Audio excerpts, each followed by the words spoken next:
মাঝে মাঝেই আমার যখন বাসার খাবার ভালো না লাগে তখন আমি কি করি। হ্যালো এভরিওয়ান, আসসালামু আলাইকুম সবাইকে। বাসায় একা বসে থাকতে খুবই বোরিং লাগছিল, তারপর যা করলাম, আমাদের বাসার পাশেই ছিল স্বপ্ন ছোঁয়া শপিং মল, তো ওইখান থেকে কিছু নুডলস কিনে এনেছি। এটা আমার খুবই বেশ ভালো লেগেছিল। 3 প্যাকেটের সাথে 1 প্যাকেট ফ্রিও পেয়েছি।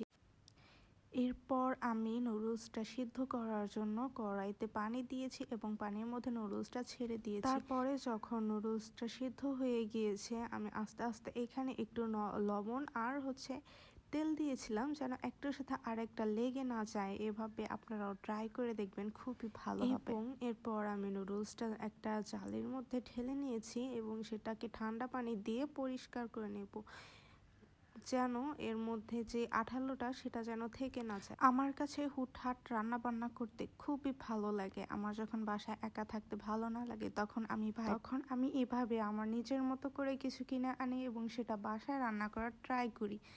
আমি যদিও রান্না বানাই তেমন একটা ভালো এক্সপার্ট না, তারপরেও চেষ্টা করি। এখানে আমি পেঁয়াজ তারপর ভালো মতো নেড়ে চেড়ে একটু লাল করেছি। যখন লালের দিকে লাল হবার পরে আমি এখানে দিয়েছি ডিমের দেওয়ার পর ডিমটা ভাজা ভাজা হয়ে যাওয়ার পরে আমি গাজর কুচি দিয়ে দিয়েছি এবং টমেটো দিয়ে দিয়েছি।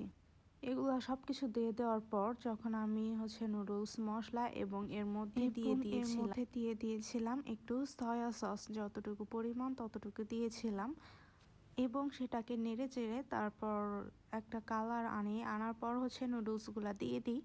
তো সম্পূর্ণ নুডলসটা দিয়ে দেওয়ার পর ভালো মতো নাড়াচাড়া করে মশলাটা মাখিয়ে নিব। এবং নুডলসটা আমি আমার পার্সোনাল কথাটা বলি, এটা আমি আমার মতো নুডলস ভাজা ভাজা যতক্ষণ না হয় ততক্ষণ আমি নুডলস নাড়াচাড়া করি এবং আগুনের আঁচে রাখি, যতক্ষণ পর্যন্ত ভাজা ভাজা না হয়। আমি আমার মতো করে এভাবেই রান্না করি। তোমরা কিভাবে রান্না করো সবাই কমেন্ট করে জানাবে। এরপর এটা শেষের দিকে এবং প্লেটে নিয়েছি, দেখো কত সুন্দর হয়েছে, কত ইয়াম্মি।